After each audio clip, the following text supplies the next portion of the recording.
So Catherine has suggested that we get started. Okay. We'll make it more like an interview style, and then Okay. we can also take questions as people filter in. Great. Sean, if you have anything you'd like to ask, any topic you want to make sure we cover, feel free to drop that in the chat. We'd love to hear from you. So yeah, let's go ahead and start with introductions, I guess. I'm Elle Smith. I use they, them pronouns, and I'm the founder and president of the Central Texas GSA Coalition. Great. I'm Susan Cottrell. I use she, her pronouns, and I'm the founder and president of FreedHearts. And so we got started in this. We were regular white Christians in a regular white church for a long time. And then we raised our 5 kids there. And then our oldest daughter came out as queer and bisexual. Now she's queer. And it was suddenly we had this big dilemma that I knew in my heart immediately that we would be at odds with our church. That where we had been at home, where it was family, was now going to be some place we weren't really accepted unless we did something like reject our daughter. And it was a shock to me to realize that community was so fragile. So we chose our daughter without thinking twice. But what it did for me was it helped me realize how many people are out there that are so badly abused by a church system and by a culture that rejects people that they don't like. And I kind of looked around, I guess, for some support, and there was none. So I created it, and it just grew by leaps and bounds. And our youngest daughter also came out too. So we got 2 out of 5. And yeah, so it's been a great experience. And heartrending to see all these people that are so broken, and to be able to bring them peace, with who they are. Yeah, that's great. And the work you do is so wonderful, and it's bringing just so much joy and help to so many people. So thank you so much for all of that. Thank you. I guess one thing I want to start with is just thinking about the ways that people engage with religion, and religion, and also with the queer community. So I was lucky to grow up in a really accepting church. There were multiple queer members of the staff. We had queer pastors. It was great, but not everyone has that. So have you found a new faith community that's more accepting? How have you sort of maintained that? Yeah, we did. We were in Austin for 6 years just before we moved here to Seattle. And we found a church there that we really like. It's called Journey Imperfect Faith Community. And it's small, and it's radically inclusive. And we really enjoyed it there. But I also went through seminary at that time to help me with this new venture with FreedHearts, new at the time, and deconstructed everything I believed. So right now we're not interested in the church, but I'm more interested in helping people deconstruct from their toxic situation. Yeah, good question. Yeah. Oh, looks like we've had someone else join us. Hi, Lane. Okay. Thank you for being here. I'm here with Susan Cottrell, who is the founder of FreedHearts. And we're making this sort of an interview / Q&A. So if you have questions about, how to support queer youth, how to raise queer youth, feel free to drop them in the chat, and we'll be sure to cover those. Yeah, I guess trying to think through ways to guide this conversation. Let's see, let me pull up my doc of questions.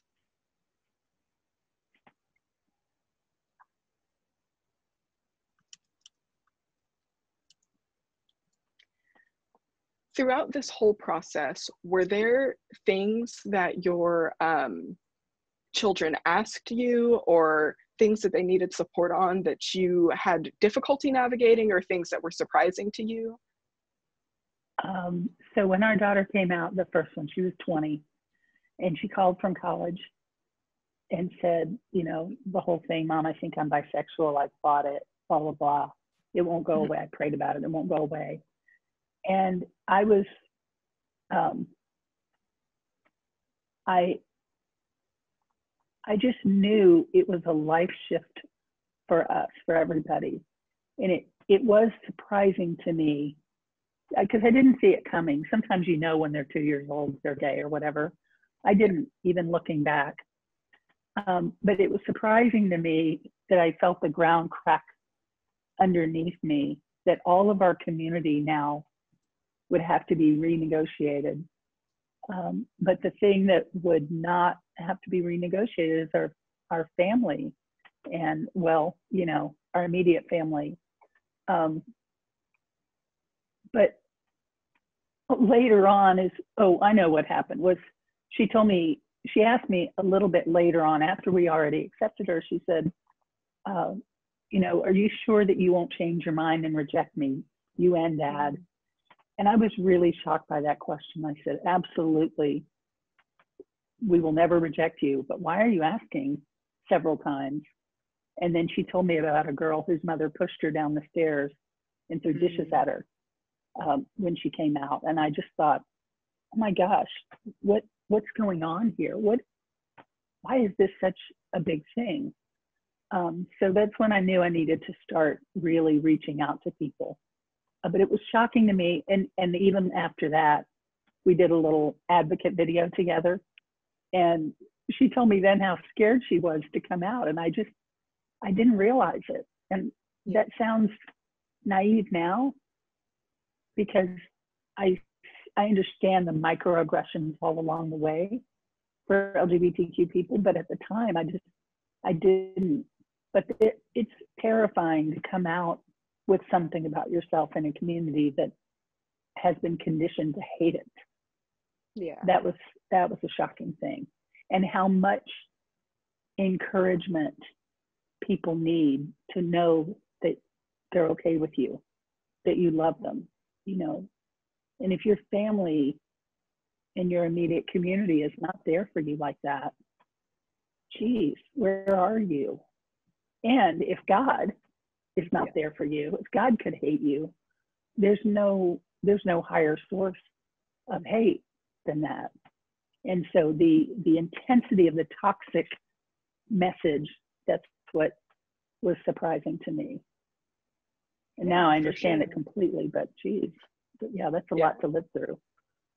Yeah, I think growing up, you know, I think things have definitely gotten better even in just the last 10 years, but growing up in a world with all of this messaging that tells you, you know, that being gay is wrong, or even just that people will think that being gay is wrong, makes it really difficult to sort of, you know, find a sense of self, find that confidence and ability to come out, you know, even if you're in a community of people who are kind and loving, this sort of narrative, someone's in the chat, this sort of narrative about just the way that things are going to be difficult makes it scary. I think it's scary for everyone. And that's something that I hope is able to change as we move forward as a society. But I definitely hear that. I guess as you've gone through this journey, have you had experiences that have taught you things that parents could do proactively? So even if you don't know that you have a queer child, even if none of your children are queer, are there things that you think that parents should do more of, you know, from the time their child is born even? Yes, I think they need to do their own work, excuse me, to understand what the issue is and to understand how marginalized this community is. Just like whites today better be understanding Black Lives Matter and why that is so long overdue and so needed. Straight people today, cis people need to really understand this. And any marginalized group that's been specifically marginalized by our culture, by teaching of contempt, our job as those who are not part of that culture, it's our job to learn about it and to become affirming ourselves in the various intersections where we need to be affirming. And then when your child comes out, if they do, they know they're safe. Or when they bring their friends home, they know they're safe. It's our job as parents to create a safe place for our children, their friends, and anybody who would come in our home. And that should be anybody. So yeah, do our own work first, become affirming first, because that's the right thing to do. And then if our children come out, we're ready, we're there. Yeah. Yeah, that answer the question. Yeah, definitely. Because I think that's something that there's not a lot of conversation about, just how to raise children to live in a queer-friendly world, or to live in a queer-friendly household even. Because, you know, there are people who talk about their journeys with their child's coming out or whatever, but not necessarily how we raise a generation of people who will accept everyone. And I really like your comparison to the Black Lives Matter movement, because I've been doing a lot of reading about how, you know, from the get-go, you can teach your child about race and racial injustice. And that's definitely applicable to queer issues as well. Yes, yes. So that's really and silence again equals, you know, is death. If you think you'll just be silent on this issue, you have not prepared your family. Yeah. And so to be proactive, and especially Christians, we're actually about to start a podcast to talk about this in the culture, because Christians should be the first ones on the front line to say, you know, you are all welcome. You're all welcome. Right. And so we got a lot of deconstructing there to do. But yeah, that's our job, is to be open to whoever is in the community, and especially the least empowered, the least visible, the least resourced. That's our job as humanity, is to care for them. Yeah. Do you have advice for parents who might live in a family that has been historically homophobic, to navigate the relationships with extended family community as their child comes out, and also how to keep that from being burdensome for the child? Yes. Well, I think it's the parent. I've instinctively felt this from the beginning.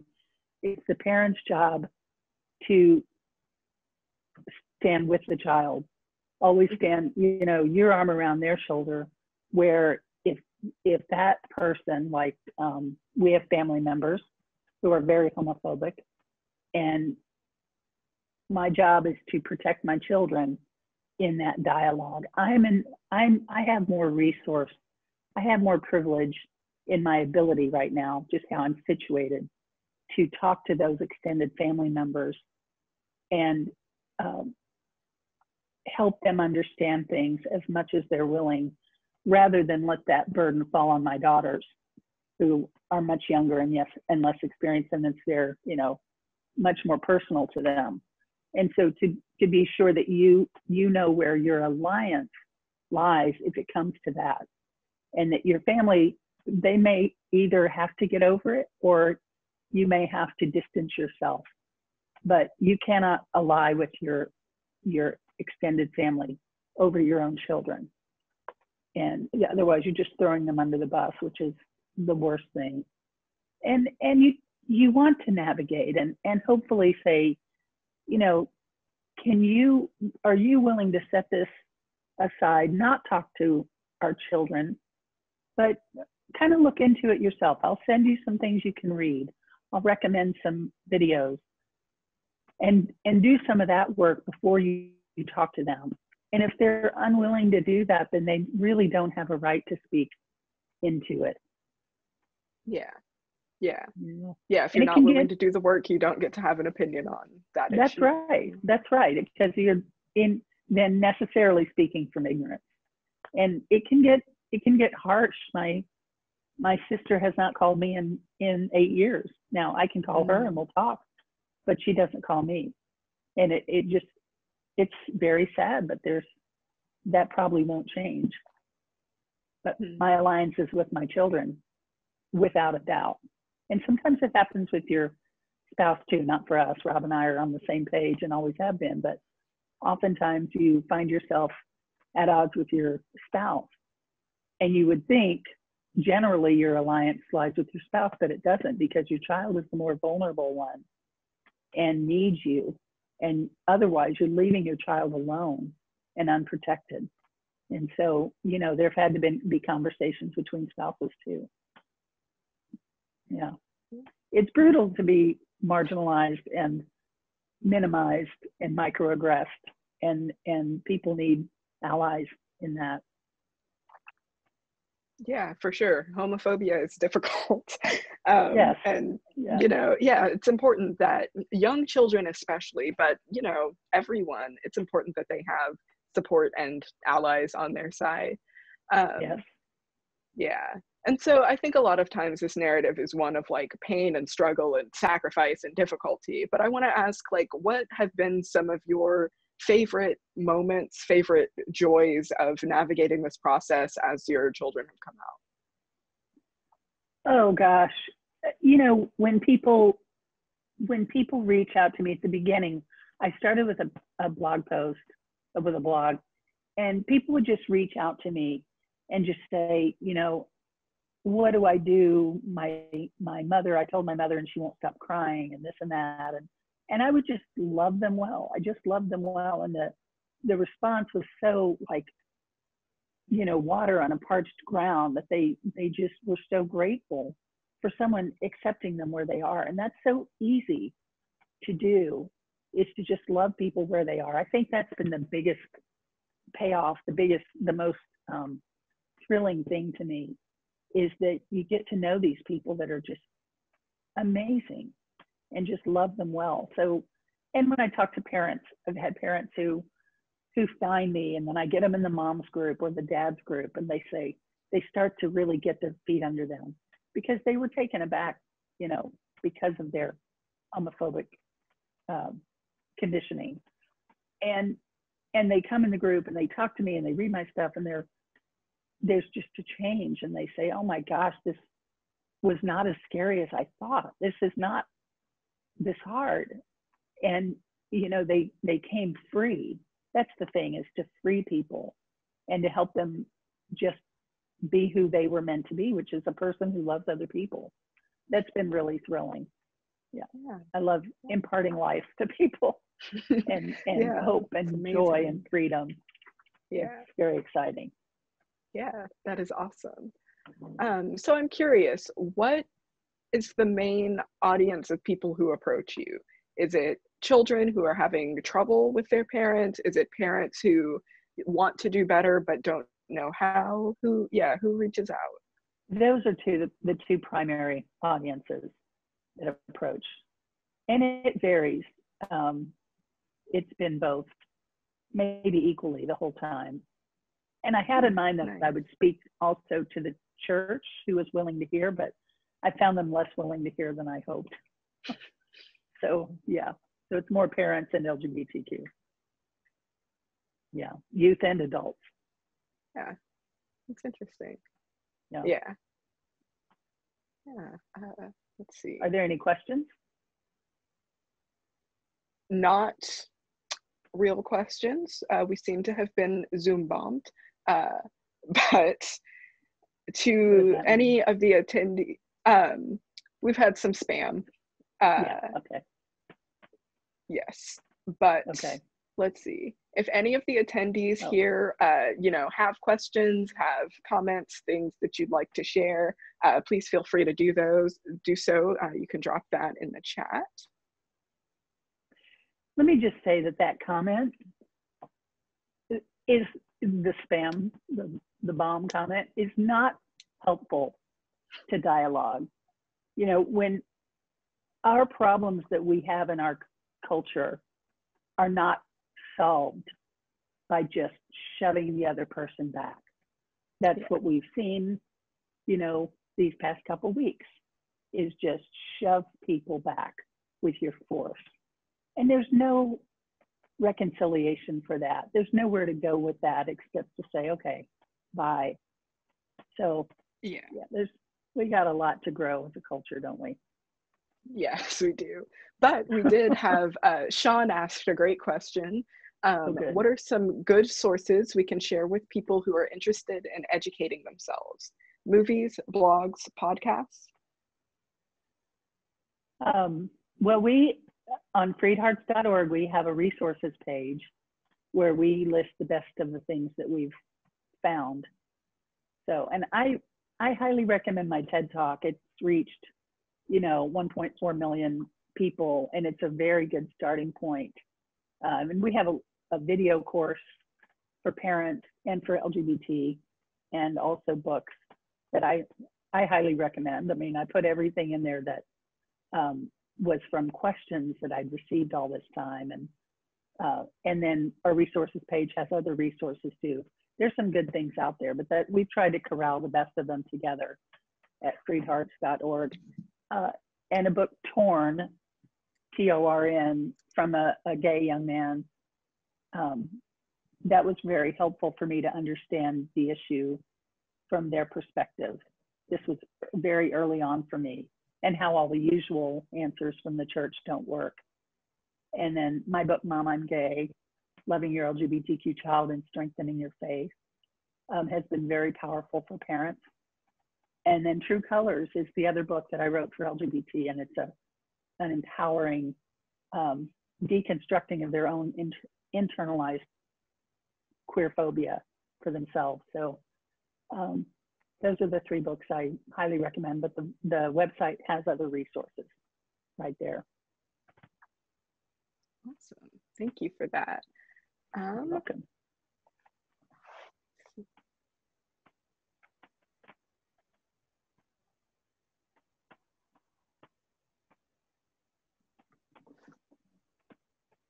I mean, is there, are there things that you had hoped that you would get to talk about in this session today that we haven't covered yet, or? I think I maybe said this a different way already, but I think what I discovered through this journey is the intersectionality of all these things. Mm-hmm. That the marginalization of any group, and it's a teaching of contempt about a certain group. That's how you dehumanize a group, is teach contempt for them. And I realized that these are all intersected. The, LGBTQ, women, people of color, especially Black lives, they're all attempts to other people to keep the status quo in the status quo, to keep the power structure together. So this is systemic. That's what I didn't know going in, is there are so many systemic incentives to keep these pieces in place. And so to go in and dig in and say, oh, I understand how that's related. I understand why a trans woman is a threat to patriarchal structure. That makes sense. Because you're not just bowing to the binary of gender. You're not just bowing to what we told you as a society. So that's been a fun exploration, and also heartrending to see that, heartbreaking to see how much work there is to do. But I'm very heartened by all the Black lives. I'm looking out my window because we've had, protests up the street for Black Lives Matter, and how many people seem to be listening right now. And I think a lot of people, like church people, conservative church people, and others may be saying, I don't understand this at all. What's the big deal? Why are you protesting 2 weeks after George Floyd's death? And it's like, yeah, I know you don't understand, and that's a big part of what needs to be dismantled. So that was a longish way to say that I think the intersectionality is really important, because you can't really defend one group while other groups are being run over and shot with bullets, rubber bullets or whatever. So yeah, put in your voice where you can, because all our voices are needed. And silence is complicity. And so I appreciate the people, teachers and others that are here who really want to do good work. That's what we all have to do, is to put in our hands to the work and make things happen. And things are happening, and I'm hopeful about that. I'm hopeful that things have been changing and are changing. And I think that understanding of systems is something that it's getting talked about more, but still isn't discussed as much as it should be. And I think that is really important to being able to be an effective ally, to be an effective advocate for any marginalized group of people, that it's nothing is done in isolation. There aren't people who are homophobic just because they decided they wanted to do that. It's a result of years and years of, you know, conservative forms of religion, of white supremacy, of patriarchy, of all of these different things piled together. Right. So yeah, I think that's a really important understanding for people to have. Yes. I just, for the first time, watched If Beale Street Could Talk last night, written by James Baldwin. And it kind of leaves you devastated, but it really addresses the systemic racism and power structures. And when you start to see all those pieces, it does help see what there is to do and why this has been such an issue. So yeah, they are all interrelated. And I think part of the power structure is to try to keep them separate, to try to pit you against you. Because if all the marginalized groups supported each other, they wouldn't be marginalized anymore. Yeah, and I think we're seeing that a lot with the Black Lives Matter protests and things. Everyone is coming out, you know, you see all of these different religious groups, you know, you have queer people there, you have people who were at Women's March coming out for Black Lives Matter. And it does feel like this is a turning point. It seems like, it does feel like things are different now, and that's wonderful. It is wonderful. And I would encourage people to not be afraid of their emotion around this. Excuse me. That there's a lot of reason to be angry. There's a lot of reason to be grieving, and not to be afraid of that. I think sometimes we feel overwhelmed by grief or by anger. And so we want to pull back for our own self-protection. But those feelings are there to help us move forward and to care for yourself as you move forward. But those things spur us on to do the work. So I would really highly recommend a lot of self-care as you do this advocacy work and as you live your life with courage.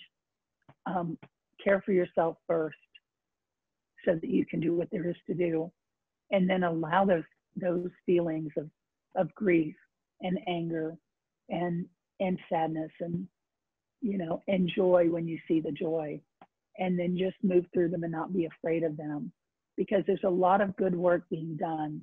We've got a lot of good work to do, and you know, we're in this together.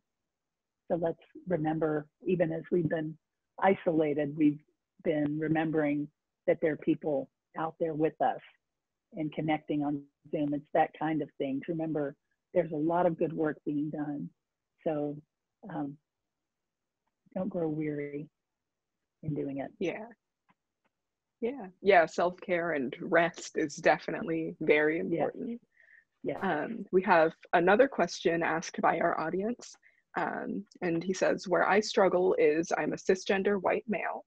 I have learned a lot over the last few years, with a lot of learning and listening and learning to listen. The biggest thing I learned was the difference between advocating with and speaking for. I guess if there was a question is, for the beginner on this journey, what are some of the hard lessons you learned? Thank you for that question, and thank you for doing the work you've been doing these last years, and for listening. That's a huge thing. And straight cis white males typically haven't had to listen, and so the fact that you did is really great.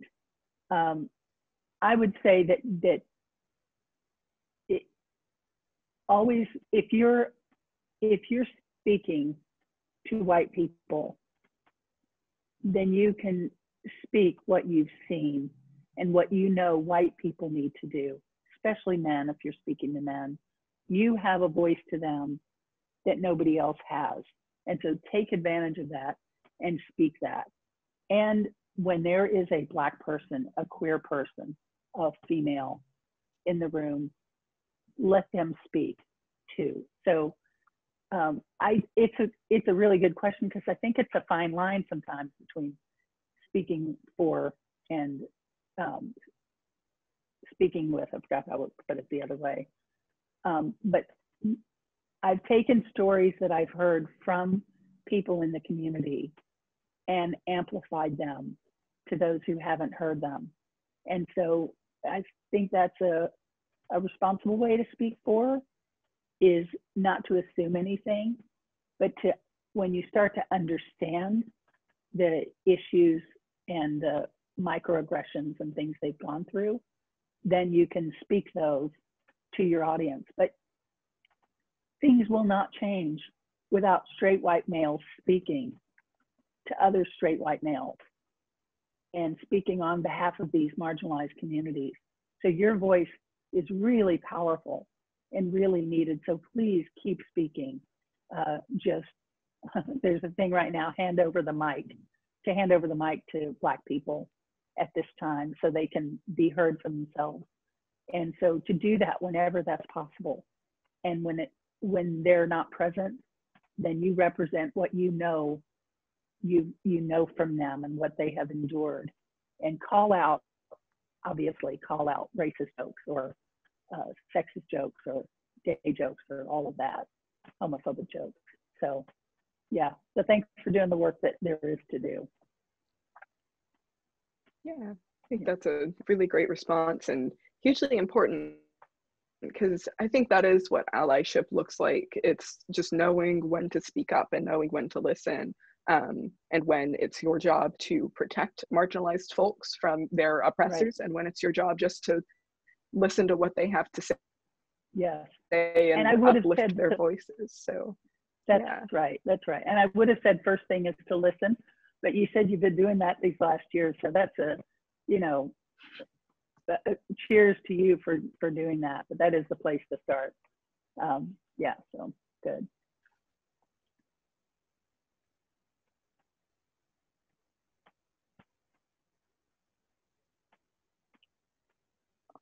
So we have about 10 more minutes of time.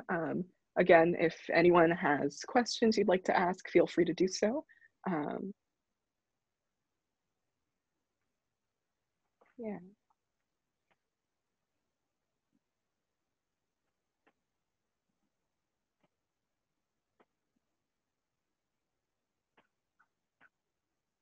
When you started on your journey, was there something that, like a book or a website or anything that, you kept going back to as sort of a resource or a grounding point or anything? Or was it sort of more of just an internal journey or thing that you already knew?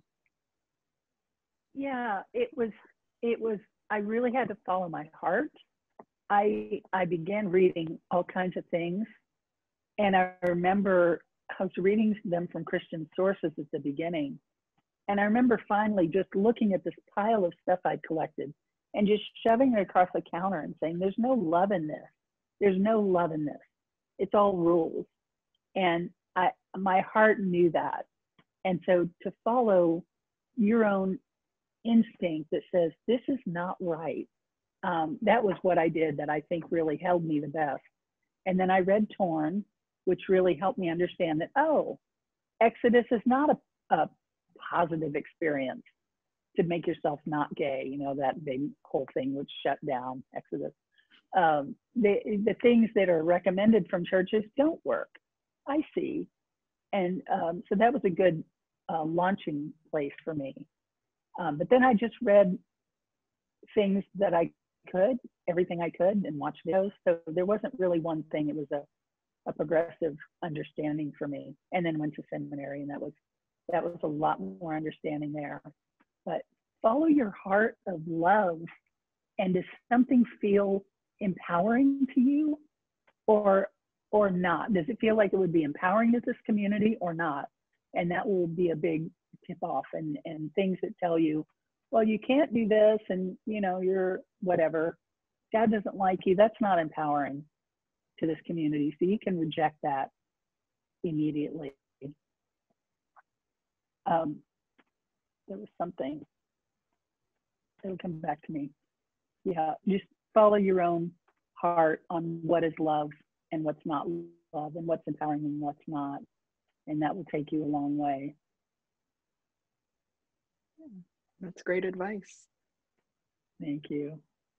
There's something else, but I can't remember it.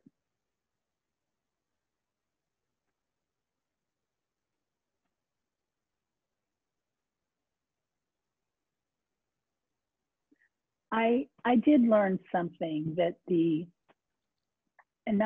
know not everybody's a Christian, but that's where the argument is coming from so much. But I learned in seminary that the Bible is an expression of grief of a marginalized, enslaved community.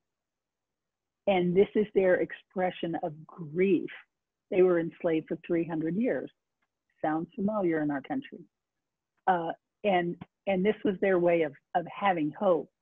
And so you have to read that from the perspective of the marginalized.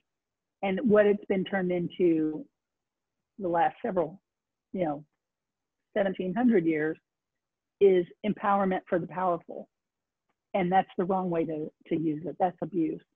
So if you look at it as empowerment for the marginalized, you're looking at it correctly. If you're using it to empower the powerful, then that's abuse. And I think that's a good gauge for police. Is it just empowering the powerful? For for any church, the idea of religion really should be to comfort the afflicted and afflict the comfortable. And if it's the other way around, then it's just comforting the comfortable, then we're not doing it right. So those are good underpinnings to move from. Yeah, I really like that you brought that up, because I think one thing that's really important for folks to remember is that the Bible has been translated and interpreted and reinterpreted for hundreds and hundreds of years.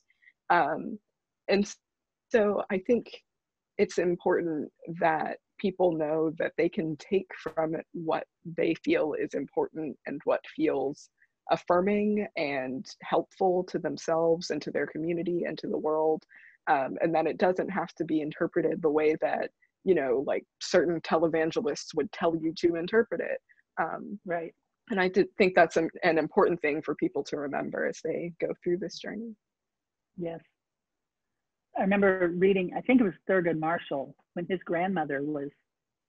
was little, his grandmother wanted him to read to her from the Bible, but nothing from Paul. And because of his apparent stance on slavery, I don't know, it was a different culture, I don't know, but it was used by slave masters to abuse slaves. And I thought, oh, you can just do that, huh? You can just not read that whole section because it is disempowering you. Yeah. that was a real step of freedom. Yeah. So yeah, if something doesn't empower you, you don't need it. Yeah. Yeah. With that, I think we're going to go ahead and wrap up if no one has any more questions. So if you have a few closing remarks, you can do that. And yeah, I think I just want to say thank you for the work you're doing, all of you listening, and for OutYouth, and for, you know, all this good work that's being done. It is so needed. And we can grow weary, but, you know, we can't do that because the work is powerful and it's needed and it's touching people. And so just stick with it and know there are people out here doing the same kind of things to empower these communities. And I appreciate you all, appreciate your love for humanity, and that we're going to keep moving things forward together. Awesome. Thank you so much for joining us. If you want to learn more about Susan's work, you can head to the Queering Education website. That's queering.education. And then if you go to the parent support section, there's more information, as well as some videos that she's created. And we will also be including videos from the True Colors course and the Parents course. They're usually available for purchase on her website. We'd love if you would continue to support FreedHearts, but those videos will also be available on our site. So thank you so much for joining us. You're welcome. And feel free, anybody, to reach out to me through my website. I'll be happy to talk to you. Awesome. Thank you very much. Yeah. All right. Have a good day. Bye-bye. Bye. Okay. Bye.